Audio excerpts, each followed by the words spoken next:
बूढ़ी शारदा जी जल्दी जल्दी घर का काम निपटा कर बैंक के लिए चल दी। उन्हें उम्मीद थी कि आज तो पेंशन जरूर मिल जाएगी। वो जैसे ही बैंक के गेट पर पहुंची, सिक्योरिटी गार्ड ने कहा, माँ जी, आज आप फिर से आ गई। मैंने आपको कहा था इस महीने पेंशन देर से आएगी, अभी पेंशन नहीं आई है। यह सुनकर शारदा जी का कलेजा बैठ गया।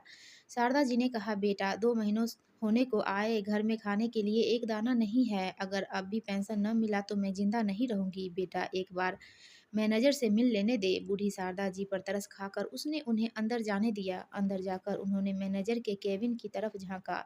मैनेजर बैठकर चाय पी रहा था। शारदा जी डरते डरते उसके पास पहुंच गई। शारदा जी ने कहा, साहब, मैं बहुत दिनों से चक्कर काट रही हूँ, मेरी पेंशन नहीं आई। उनकी आवाज़ सुनकर मैनेजर चौंका। बोला, अरे माँ जी, आप बाहर पता कीजिए। बेटा, बाहर तो कई बार पता कर चुकी हूँ, मेरे घर में खाने का एक दाना नहीं है। आप मेरे को कुछ पैसे उधार दिलवा दीजिए, जब पेंशन आए उसमें से काट लेना। मैनेजर ने कहा, नहीं माँ जी, ऐसा नहीं होता, ऐसे हम उधार नहीं दे सकते। जब आपकी पेंशन आएगी तभी आपको मिलेगी। मैनेजर का रूखा सा जवाब सुनकर शारदा जी बाहर आ गई और घर की ओर चल दी। चलते चलते वे थक गई थी तो एक बंद दुकान के बाहर बैठ गई। शारदा जी ने सामने देखा तो एक रेस्टोरेंट था, जिसे देखकर उन्हें कुछ याद आया। 4 साल पहले उनका बेटा सुधीर उन्हें इसी रेस्टोरेंट में पार्टी देने लाया था जब उसकी नौकरी लगी थी। इन 4 सालों में कितना कुछ बदल गया। नौकरी लगने के 1 साल बाद ही उसने अपनी पसंद की लड़की से शादी कर ली और उसके बाद दोनों विदेश चले गए। पहले कभी-कभी उनका फ़ोन आता था, 1-2 बार उसने पैसे भी भिजवा दिए, लेकिन पिछले 1 साल से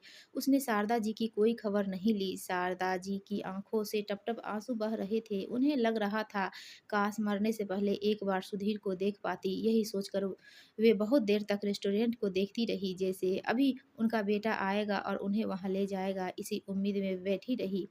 तभी उनके पास एक छोटा-सा लड़का आया और बोला, माँ जी, एक गुब्बारा ले लीजिए अपने बच्चों के लिए। शारदा जी को रोता देख वो उनके पास बैठ गया। लड़का ने कहा, माँ जी, आप रो क्यों रही है? शारदा जी बोली, कुछ नहीं बेटा, मुझे माफ़ करना, मेरे घर में कोई बच्चा नहीं है जिसके लिए गुब्बारे लूँ। लड़का ने कहा, नहीं माँ जी, पहले आप बतलाइए, आप रो क्यों रही थी? वह लड़का जिद करके बैठ गया। तब शारदा जी ने सारी बात उसे बता दी। यह सुनकर वह लड़का बोला, माँ जी, आप यहीं कहीं जाना मत, मैं अभी आया। वह लड़का सिग्नल पर खड़े और बच्चों के पास गया और उनसे कुछ बात करने लगा। कुछ देर बाद वो लड़का वापस आया, उसके साथ कुछ और बच्चे थे। लड़का बोला, माँ जी, हाथ आगे कीजिए। शारदा जी ने जैसे ही हाथ आगे किया, उसने उनके हाथ पर कुछ रख दिया और मुट्ठी बंद कर दी। शारदा जी ने आश्चर्य से देखा। उन्होंने मुट्ठी खोली तो उनमें कुछ नोट और सिक्के थे। माँ जी, आप चिंता ना करें, आज तो अभी इतनी ही कमाई हुई है, कल से हम सब अपनी आधी कमाई आपको दे दिया करेंगे जब तक आपकी पेंशन नहीं मिल जाती। शारदा जी ने कहा, नहीं बेटा, ये कैसे ले सकती हूँ, तुम इतनी मेहनत से पैसे कमाते हो। लड़का बोला, क्या आपका बेटा होता तो आपको भूखे मरने देता? माँ जी, आप ये पैसे रखो और मैं आपके साथ आपके घर चलता हूँ। कल से आपको कहीं जाने की ज़रूरत नहीं, आपके घर पैसे पहुँच जाएँगे। शारदा जी की आँखों से टप-टप आँसू बह रहे थे। अपना सगा बेटा उन्हें बेसहारा छोड़ कर चला गया था और जिन बच्चों को हर सिग्नल पर हम तिरस्कार की नज़रों से देखते थे, वे ईश्वर की तरह मदद करने आ गए। शारदा जी बोली, बेटा, तुम कौन हो? मैं तो तुम्हारा नाम भी नहीं जानती। लड़का बोला, माँ जी, मेरा नाम सोनू है, ये पिंकी है, यह चिकू है। धीरे-धीरे वह सबके नाम गिनाने लगा। शारदा जी बोली, बेटा, मैं ये पैसे नहीं ले सकती, इससे तुम रखो, मैं कोई न कोई इंतज़ाम कर लूँगी। लड़का बोला, माँ जी, हम सब अनाथ हैं, यही सिग्नल पर कुछ सामान बेचकर गुज़ारा करते हैं और पास ही में हमारी झुग्गी है, वहीं रहते हैं। पहले हम भीख माँगते थे, फिर कुछ पैसे जमा कर हमने सामान बेचना शुरू कर दिया। शारदा जी ने कहा, खबरदार, जो अपने आप को अनाथ कहा, अभी मुझे अपना बेटा कह रहा था।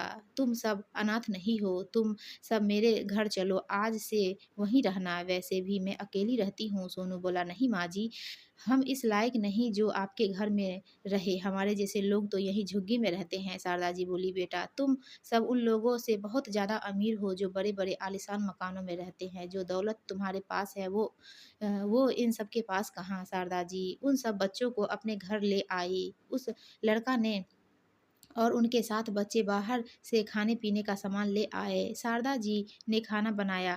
सबने खाना खाया, उसके बाद वे सब अपने काम पर चल दिए। शारदा जी बोली, मैं रात को खाना बनाकर रखूंगी, आज से तुम सब यहीं रहोगे, शाम को टाइम से आ जाना। यह सुनकर वह लड़का रोने लगा। माँ जी, आज मुझे मेरी माँ की याद आ गई, वह भी इसी तरह मेरे लिए खाना बना कर रखती थी। अब वो इस दुनिया में नहीं है। बेटा, आज से मुझे अपनी माँ समझ, और तेरी ही नहीं, मैं इन सब की माँ हूँ। माँ जी, आज से हम खूब मेहनत करेंगे, अब तो हमारे पास माँ है। शारदा जी बोली, हाँ ठीक है, लेकिन मैं तुम्हारे पढ़ाने लिखने का भी इंतजाम करूंगी। इस तरह शारदा जी को अपनों का साथ मिल गया। अब वे अकेली नहीं थी, बच्चों को भी माँ के साथ साथ घर मिल गया था। दोस्तों, आपको ये कहानी अच्छी लगी तो प्लीज़ हमारे वीडियो को लाइक कीजिए और चैनल को सब्सक्राइब